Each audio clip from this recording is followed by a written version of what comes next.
Hey guys, welcome to Apparel Redefined. What an honor, what a privilege. We've got John LaRoy in the house. John, what is today? Happy Wednesday to you. Wednesday, yeah. Thanks, Kurt. Happy Wednesday to you. We're here Man, with Rocco Mossuto. I think this is probably going to be our most watched episode so far. I think I It's going to I be entertaining, John. Come on. I couldn't agree more. We're going viral with this episode. So Rocco, hello. Happy Wednesday to you. Thank you for joining us. Let's hear a little bit about Rocco. What's going on in your world? You've got a lot of hats that you wear. Tell us a little bit about Rocco. Like I said before we started talking, Kurt, I got a lot of jobs I don't get paid for, right? Because I like to work. Technically, right now, I'm the director of Parks and Recreation for the Village of Crestwood. Mhm. So we run all the youth sports there. We run our park district building, our 3 parks. I coach a little baseball on the side. I run a couple of leagues, and I try to sell shirts for Johnny over here. Try So to he sell. gets that luxury he's accustomed to. Guys got to buy Packers tickets. They're not cheap, buddy. not cheap. Now I got Right? So that's my job. I got to try to do this for him. Now, Rocco, how did you let him become a Packers fan? How did that happen? That happened way before I knew John. That was I way somehow that was, got tangled in with the LaRoy family. It happens. It's a great thing right now. We're good. I push everybody I can over here to Apparel Redefined or Underdog or A&R. I don't, sometimes Underdog's dead. I don't know what the name is of the company here, but I send them to John and John straightens it out and then people start buying stuff. It's great. It works out you good for both of us. you just I know a guy, right? I know a Yeah. guy. We're on the south side. I send him to John. He's got it covered. Rocco, let's go here, dude. Your background super impressive. We would love to encourage anybody to connect with you on LinkedIn. Baseball. Looks like you've got a little baseball in your history. Did I see that correctly? Just a little bit of baseball? Yeah, a little. I think I'm working on 20 years here of coaching. Some as a head coach, some as an assistant. And then I had a school, as we were talking about earlier, try to get me out of there. But like the cockroach I am, I came right back, and they can't get away from me. It's impossible. Right. But baseball is my first love. I love coaching baseball. I love coaching the kids. I've been getting paid to do that a long time, but now I get to do the park district, and the park district lets me do that. So I'm living my best life right now. Well, I absolutely love it. Speaking our love language, John, right? Big baseball fan. So what attracted you? What brought your passion, your skills, your experience into the world of baseball? Let's go there first. Well, I always played as a kid, and I enjoyed that. I played a lot of sports, but I enjoyed baseball because I liked baseball was always fair. Mhm. You got what you deserved, right? One day you hit a pop-up, the guy drops it, you're on. The next day you hit a liner right at a guy, you're out. It's fair. It evened out throughout time, but if you worked hard, you could always get better at it. And I always wanted to coach because my coaches were a great impact in my life. So I wanted to do that for young men. And it's even more important now because young men really don't have the role models that they need in their life today. And that's where, we see a lot of problems overall. Kids just aren't getting pushed in the right direction. And that was what I like to do as a coach, more as a mentor than to coach baseball. I always used to tell my kids, I'm not really a good baseball coach. You're probably not going to learn a lot about baseball from me, but you're going to learn a lot about life. And then we'll figure out the baseball part, right? So that's what I liked about it. It was a way for me to connect with the younger generation through something that I love to do and that they love to do. Man, I couldn't love that more. I say that all the time. They're one and the same, Rocco, right? Baseball is life, life is baseball. There's really no separation. Let's go back in time. I don't want to put you on the spot. You mentioned your coaches that had a huge impact on you.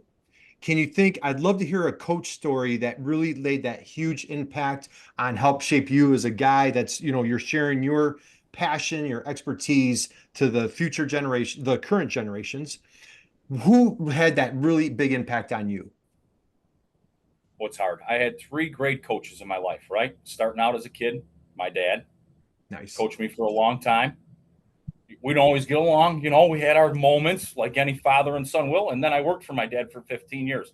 So we've had a lot of great things in our life. I had in high school, Andy Sienna from Oak Forest. He's a legendary coach. And then I had Mike Dooley in college. All 3 of them were great. I learned stuff from all of them. But, I got to give the old man the nod because till this day, I'm still learning stuff from the old man.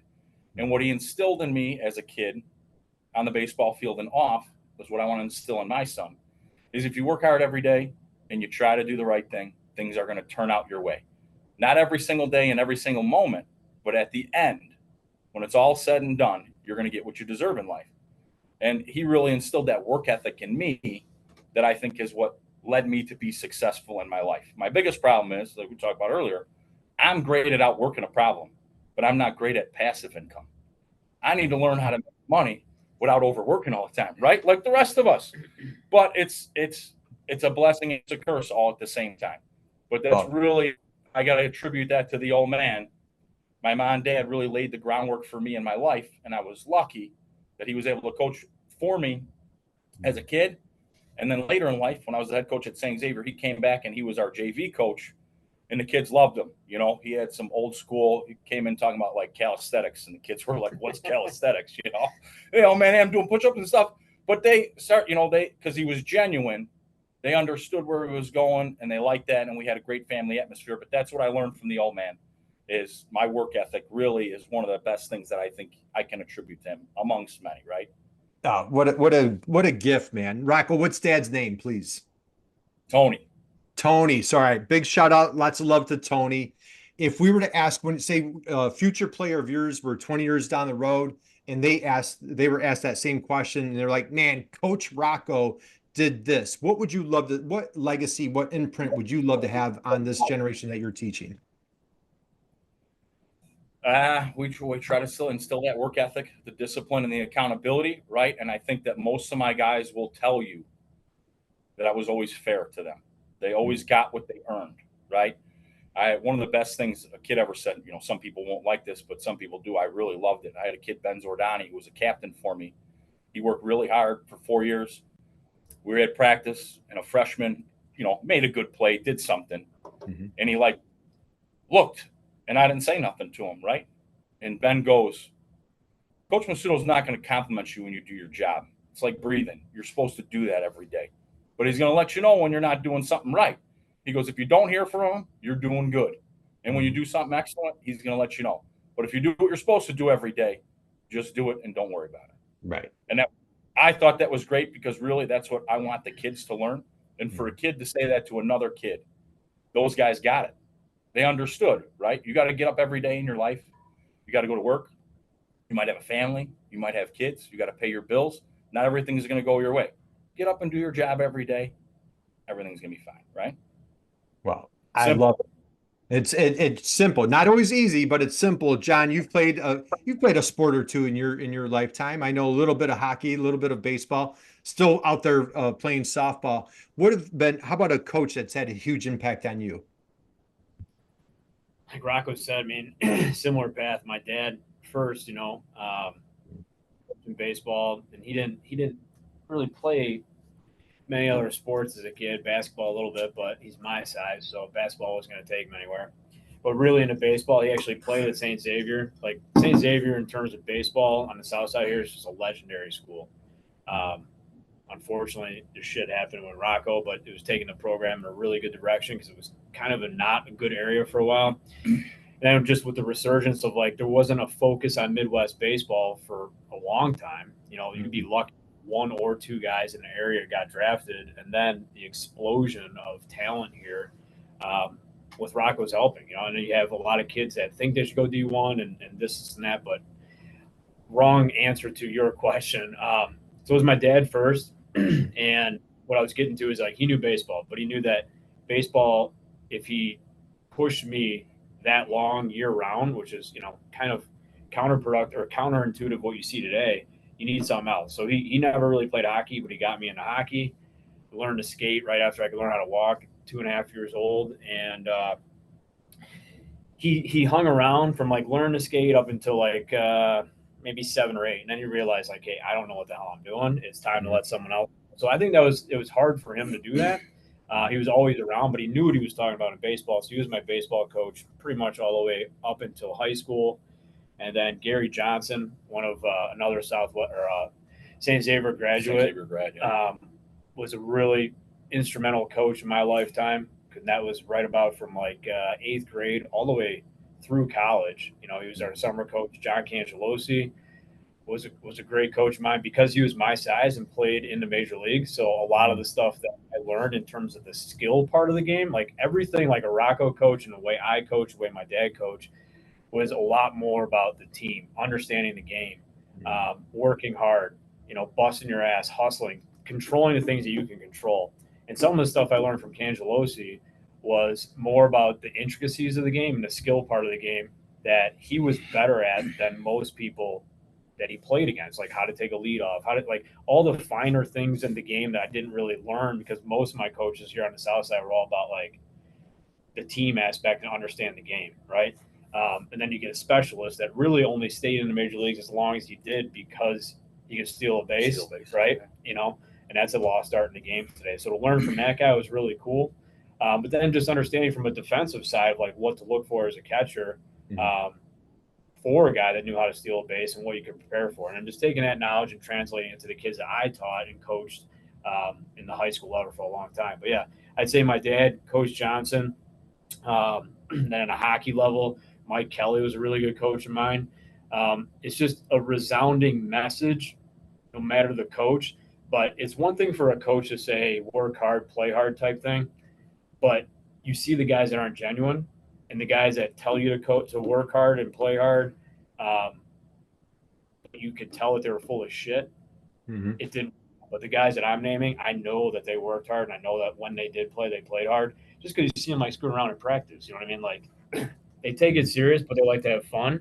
Mm-hmm. But the guys that you inherently know, you get that gut feeling like I want to bust my ass for this guy because I want not only to earn his respect, but I know we'll run into each other in the South Side. Like, and for me as a coach, like Rocco said, I'm running into kids I coached in high school, and they're reaching out on LinkedIn and stuff like that, and they want to come meet. And they're like, man, you know, one of the things I respect about your practices, the way you coach the game, is like we didn't necessarily agree with you or enjoy it, but goddamn, I appreciated that I went through it because when I got to college, I had kids that played at Notre Dame after I went to Marist and went down to South Carolina. And like when I got there, it was easy. Even though I wasn't the most talented guy in the group, even though I was in the high school level, when I got to South Carolina, when I got to Notre Dame, when I got here, the way you prepared me. And it was easy for me to be a leader. And that was probably the coolest thing I ever heard. All right, man. What a great conversation, Rocco. How about this one? So, all right, you just mentioned leadership. I'm a perfect segue to my next question, Rocco. So now, as we get a little bit more seasoned, time flies by. So I'd love to hear how you take your baseball acumen and how do you apply that to your leadership in your role as director of park and recreation. Just share a little bit of like how, because that you're so forefront in the community, right? This is a civic pride thing. You're beautifying the community. You're bringing people together. They're celebrating. Just share a little bit about like your leadership approach on how you really facilitate the community. I mean, being in charge of a business, being a leader is like being a coach, right? You're in charge of a team. You're trying to get guys to work together. For me, especially at the park district, right? Everybody that works for me is young. This is like a first-time job. This is how you learn to get in the workforce. Right. This is when you learn, right, how to show up a little bit early, to stay a little bit late, to get your tasks done. That people don't care. You can't bring your mom or dad in on your interview, right? And they say, well, my son or daughter's great. Yeah, I really don't care. Either you do your job or you don't, right? And people learn from me. And I used to say this to guys I coach. If you could play for me or if you can work for me, you can work anywhere. Because we teach you, right? We don't make it easy for you every day, and you get held accountable. If you do something wrong, I'm going to tell you. I don't care. You screwed up. Fix it. If you do something right, we're going to say, hey, good job. You did what you're supposed to do. That's your job. Come back and do the same thing tomorrow. The biggest thing today with the young kids that work for me and the young kids everywhere is consistency, right? They accomplish one thing and they think, I'm good for a couple of weeks. You're not. You have to come every single day. You have to come to work every single day. You got to come to life every single day. And the biggest thing for us is if you take a day off, right, and we're doing basketball or we're doing swim lessons, that kid doesn't get out of that lesson what he needs to get, or she. And you took the day off and you just ruined the day for that kid because you didn't feel like coming to work. So you got to be on every single day. And it's not easy for people because they're not used to that. People love now. I hear it all the time. Oh man, you get 40 vacation days. You better take them. Or you get PTO time. You better take this. You better take. Ask my wife. The last vacation I was on was our honeymoon. I think it was 8 years ago. I don't know. I can't remember. But I enjoy going to work every day. And I don't think that they should all be like I am. But they should have a little bit in there where they say, yeah, I want to get this task done. I want to do this. And people will say, your job doesn't care. You see these posts all the time, right? No one remembers the days you worked. No one remembers this, that. Yeah, BS. That's bullshit. Because if you go to work every day and you work hard, people know that. And then, like when I got fired and you need another job, you get that job because people say, this person shows up to work every day. They do what they're supposed to do. And if you can do that and go to work every day, your kids see that. And your kids know that when they grow up, part of life is going to work and getting things done. And then you can have fun after that, right? There has to be the right balance. So that's the big thing that we try to teach is to get rid of this. Everybody talks about this work-life balance, but it's more like, I need to do my vacations in this first and then I'll come to work. No, you need to go to work and earn your vacation first, right? Right. So that's what we try to teach the young kids. That's what we try to teach. In the youth program I run, we got 300 kids in baseball over there, and I teach them all. It's not about the jersey. It's not about the trophy. It's not about this. It's about coming every day. It's the journey. And that's what we're trying to teach young kids, both in our sports and the kids that work for me at the park district. Some of building occurred. Some I just listened to on a podcast. So Australia just passed an employment rule that you can be fined if you're the owner of the company if you mandate or if your employee reports that you are asking them to respond to a text or an email after their office hours, right? And they're saying that employers, and they're pushing that it's 280 hours a year, which really comes down to about an hour a day. So, it's freaking ridiculous because they're trying to hurt the person that wants to get ahead in a company that's innovative. Startups don't happen on a 9-to-5 schedule, right? And it's all about changing this mindset of like what should happen versus what really happens. And people that are successful, that's nothing to you, right? An extra hour a day, whether before work, after work, working 2 jobs, working out, all that type of stuff. I just can't stand the belittling of the work hard mindset because it's out of jealousy. People are jealous that they can't have that, so they want it easier and they want it for free, or they want to demonize those other people. So yeah, it's a lot of crazy stuff. But here's another last little anecdote down in that spot. The former CEO of Starbucks, everyone knows Starbucks, right? When he took over the company, they were worth $140 billion. When he just got fired a couple of weeks ago, they were worth $70 billion. So he lost $70 billion of valuation of that company. 2 weeks before he was fired, he talked about live on a podcast of how don't call him after 6 o'clock. Don't call him on the weekends. Don't do this. Don't do that. And that's coming from the leadership. What do you think his CMOs, his C-suite people, the executives down below him, the VPs, if he's got that mentality, they all have that mentality. And if you're afraid to talk to your boss or, have a serious conversation, don't talk to me after 6 o'clock. I'm on vacation 8 weeks a year. Well, you know what? There's no surprise why you lost $70 billion worth of valuation. You know what I mean? Like, that's what you get, So I thought it was a perfect example of if you, he probably didn't get to that level of success with that mindset, but it's like, it's when people get to this success platform and they reach their pinnacle, they go socialist. And it's like, what the hell's the matter with you? But yeah, it's never going to happen between us two. Right. Well, I love that. And I think I love the foundation that you're laying, Rocco, where we're talking, like doing things with integrity, being consistent, just killer work ethic, and you don't have to cross the line of that work-life balance. It's just like, being passionate and being proud of what you do and delivering value to the community, just like you're doing at Crestwood with, 300 kids is not a small task, and you're just sharing your passion and your enthusiasm with the community. Let's slide into, John and I love talking about like building that culture, and especially why I love that you're here today is we're talking about that community pride, So you've got the baseball program in Crestwood, you're cleaning, you've got the parks, the recreation. Let's, shamelessly, let's give a little shout out to John at Apparel Redefined. How important is it for your kids to have, they wear those uniforms with pride? Just share a little bit about like how important that is for what you see with your kids in uniforms. Well, I mean, you know how it is. You got travel ball, you got everybody. It's the uniform, it's the shirt, it's the hat, it's all the swag, the gear that they can get, right? And the most important thing for our kids, because we have rec ball kids, we don't have travel kids. Everybody's on a budget, so we're trying to do things at a reasonable price, but still give them something that looks nice. So the same as when I was at St. Xavier, when I was at Cal St. Joe, we've always used Apparel Redefined, because they do the best job of getting us what we want, right? And I say that because I had a little experience with a company I'm not going to name before Apparel Redefined. Stuff was late all the time. Stuff was printed wrong. And they just said, hey, it happens, you know? So then we switched over to Apparel Redefined, and some hats came in from China. They were terrible. Terrible, right? John, I remember this. Yeah. He goes, I can't even give these to you. They're so bad. We're going to make sure they're right. My kids had the right hats to play. Huge. Then the school I was at switched. We had to go with this other large company that I won't name. This company knows. They call me every 2 weeks at the Park District. And I say to them, I will never go with you as long as I'm alive. I will never buy anything from you, because we really here in the community support local businesses. Right. Apparel, it's great that it's right here in Crestwood right now. It's on the south side. We buy from people local. We buy from Diamond Sports. They're local. When we do our stuff, we use Beggar's Pizza. They're local. They're family owned. On the south side, we have a pride of sticking together.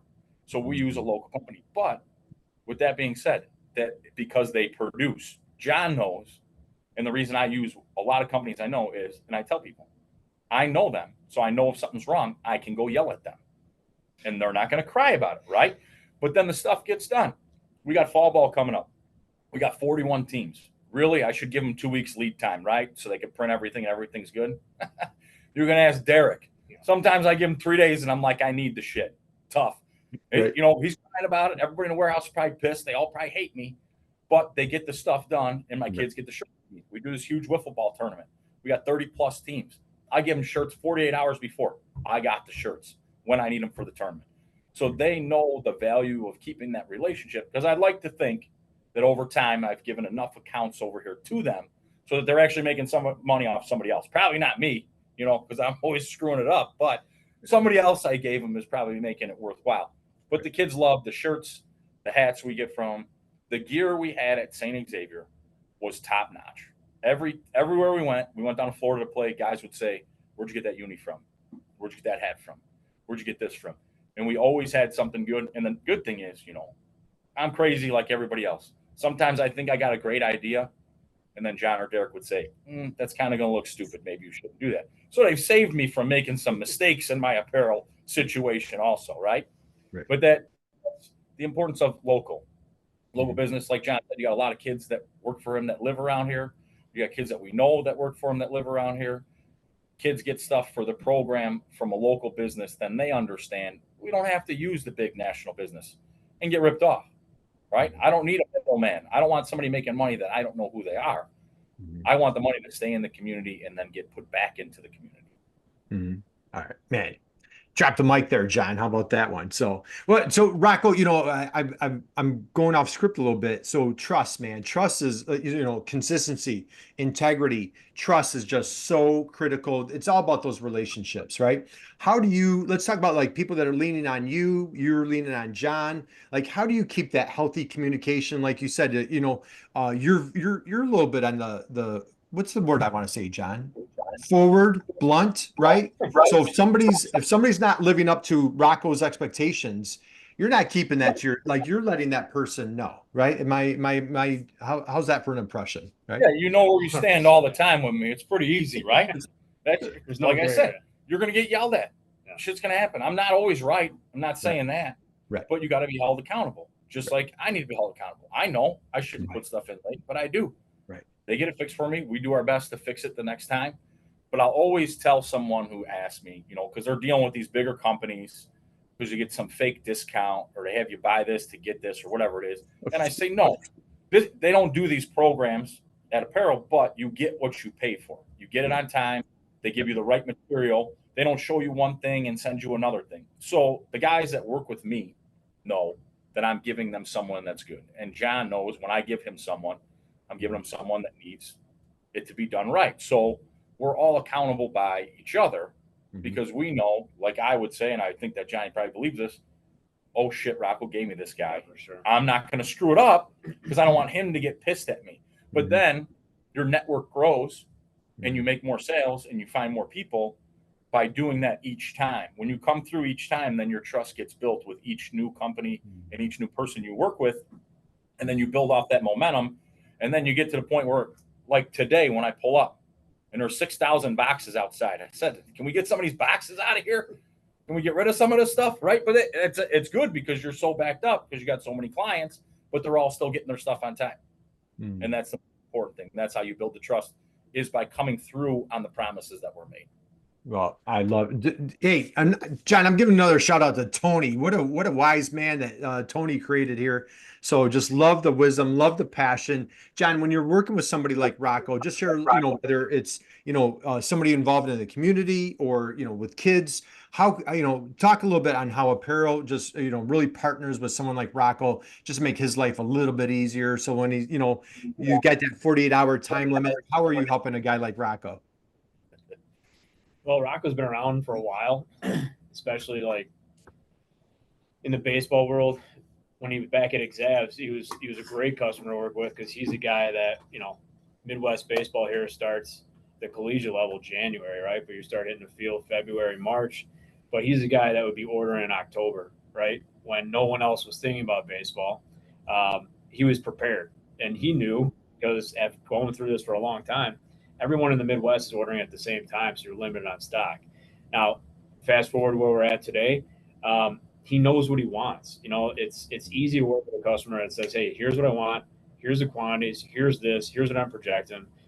There's a lot of people who come in, and it's okay, but it's like, "Hey, what do you want?" "Well, I don't know. What do you think I should want?" And it's like, okay, that can work if we have 2 to 3 months and it's a little bit back and forth. But if you are coming in a week before something's due, we can't guess how to make the pizza. You got to tell us if you want cheese or sausage. I mean, it's like, Right. Tell us what you want. We got to operate because there's other things that we got to do. We got to order the product. We got to get it in. We got inventory. We got to print it. We got to package it, get it out. So he's always, very blunt on, this is what I want. This is what I need to buy. Go do it. And my sales team, Derek and Curve, they prefer that. You know what I mean? Because like there's only so much time in the day, and trying to understand what every person wants. Really, what you're just doing is giving a reflection of what you want and trying to convince that person that that's what they want. And it's easier if you say, "Hey, just give me something what you're thinking, colors, style, whatever you like." You can go on Google and search baseball uniform. It'll come with 10,000, and I might be number 999 in my head, and he's number 3. It's like when you come into the Google images. So just give me a direction, and then we can go and make it happen in a quick amount of time. So that and organization, like sizing. Back in the day with college uniforms, sizing pants, sizing jersey tops, sizing hats, getting kids in line, quickly. Hey, we can get this done in an hour, get kids in and out. Organization is key. And now you got it, all the way down at the district level. You got parents, and it's crazy how interconnected the South Side is. You're from Buffalo, parochial area as well, but the reputation is something that really means a lot, right? And exactly, when Rocco gives me a guy, I treat it like Rocco, and he knows that. And conversely, hey, you got someone who does this, and it's more than just apparel. Hey, Rocco, you got a catering guy? Yeah. Hey, Rocco, you got this guy? Yeah. We all got guys, but those guys will fall out of our Rolodex real quickly if they screw with one of our friends. So it's just upholding the reputation, doing what you say and saying what you do. And sometimes you have to say no, because it's worse to say yes and miss it or mess it up than just saying, "Dude, I'd love to help you out, but I can't right now." So having that trust that that you could be confident in saying, "Dude, I can't do this right now," is also something that's we've had to say before, and I don't like it, but it's happened. It's part of life. It Yeah. happens. Yeah. Yeah. Just being honest, I would say if somebody invites me somewhere and I've known, I'd rather say no and have you mad at me now than not show up the night of, and then you're mad at me for not showing up. So just get that no out of the way right away. Rocco, so let's start winding down. I know you guys are super busy. For the future, my friend, what are you super excited about in Crestwood, the village, or baseball in Crestwood? What's on the horizon? What's super exciting for you on the future? Well, the park district's been building since I got here 4 years ago, which is great. We bought a few properties behind. We're talking about expanding the rec center building to offer more programs to our community. We do a lot of stuff for kids. We do a lot of stuff for seniors. Those are 2 high need groups in our area. We got a couple of things in the cooker here. We got a lot of property that the village owns. We're in negotiations right now with a large national baseball company about building some new fields, building some hotels. it's kind of exciting to get a few new things because sports tourism is an industry that's never going to die, right? Because as a parent, you'll do whatever you can for your kid to participate in sports. Unlimited. It's recession proof. It's great. It's great for our village because it brings people into town to spend money that we want in town, right? They go to Target, they go to our local restaurants, they go to at the office, they go to our bars, they stay at the hotels, they go to the movie theater, they go to Culver's. That's what we want. We want people to come in, stay local, play local, build our economy so that Crestwood stays the place that everybody wants to live, right? And it's great. I wish I could give you the name of the company, right? But we've been negotiating one for a couple of years now. We're getting closer. This is the crazy thing. I came from private industry. My dad owned a small business. We wanted to do something. We just did it. Now I work for, I hate to say the government because I don't really want to work for the government, but kind of the municipality. A lot of red tape. You got to make everybody happy. You got to fill out all this paperwork. There's a lot more going on, so it takes longer to get stuff done. I wish we could cut some of that out, some of the bureaucracy of it, and making sure that everybody's happy and saying this is the right thing to do. Let's just get it done. But that's the system that we live in, and that's what we got to work with. But things are going well in Crestwood. Things are building. It's great. We got a new collegiate league. We started that up for kids that are more, like probably me and John are. We like to play baseball. We like to play sports, but we also like to go out with our friends on the weekend. We like to go to Lake House. We like to have a good time.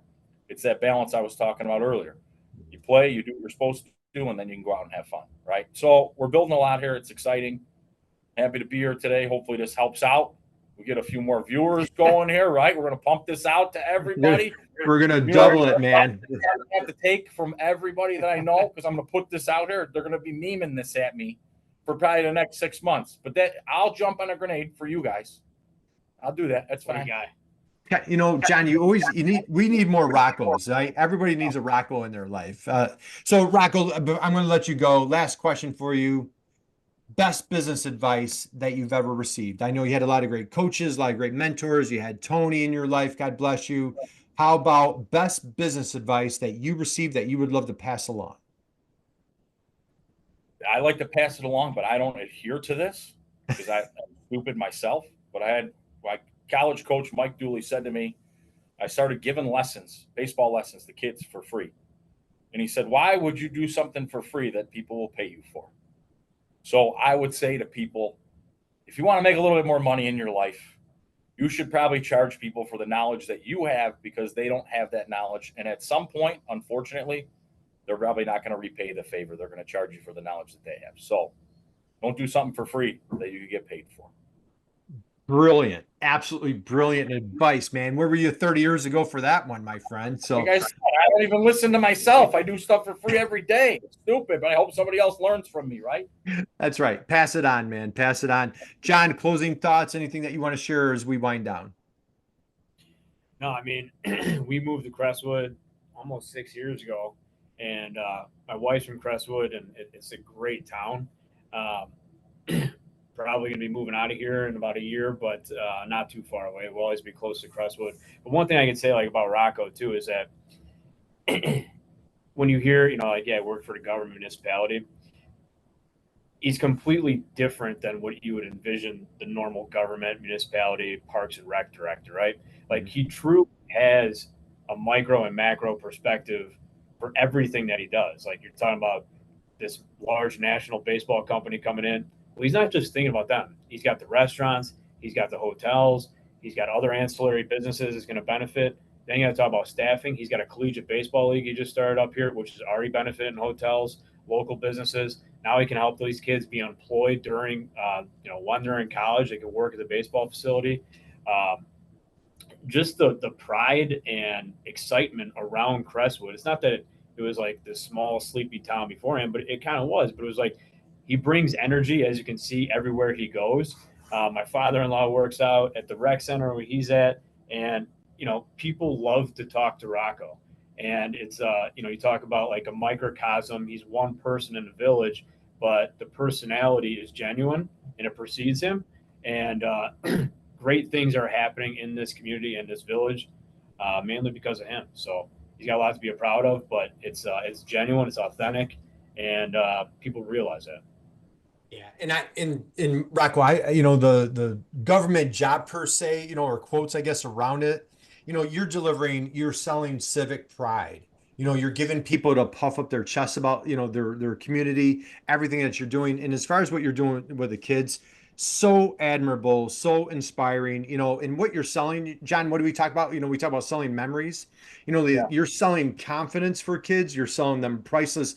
Just think, John, you probably know kids that you played, baseball with when you were 8 years old, right? Like you're just selling relationships and memories. So, Rocco, my hat's off to you, dude. Commend you, applaud you, appreciate you. You're doing great work. And we thank you for everything that you do for John, because John needs all the help he can get, right? Right, John? Oh, yeah. Yeah, for sure, man. I don't even know if you'd still be in business if I wasn't around. To That's be honest, right, John. I don't, I don't know what he does when I'm not here. My dad, he's hot because of him. That's right. He bears So, talent. hey, well, thank you guys for joining us. We're going to check out. So, hey, stop by, man, go see Rocco, connect with him on LinkedIn, check out everything he's got going on. Stop by Apparel Redefined, check out all of our social. We appreciate you guys. And, John, we'll be back here with another amazing guest. Not as good as Rocco, but we'll be back with another wonderful guest here soon. You're setting the table for all the good ones that are going to come. See, I got the opening embarrassment out. People will see. They got me here to make fun of. Now you can do it. It's safe. It's okay, right? Rocco, I'm good with that. dude, you set the bar high, man. You set the bar high. You're being very modest. So, all right, we'll cut out and we'll thank you guys. We'll see you next time.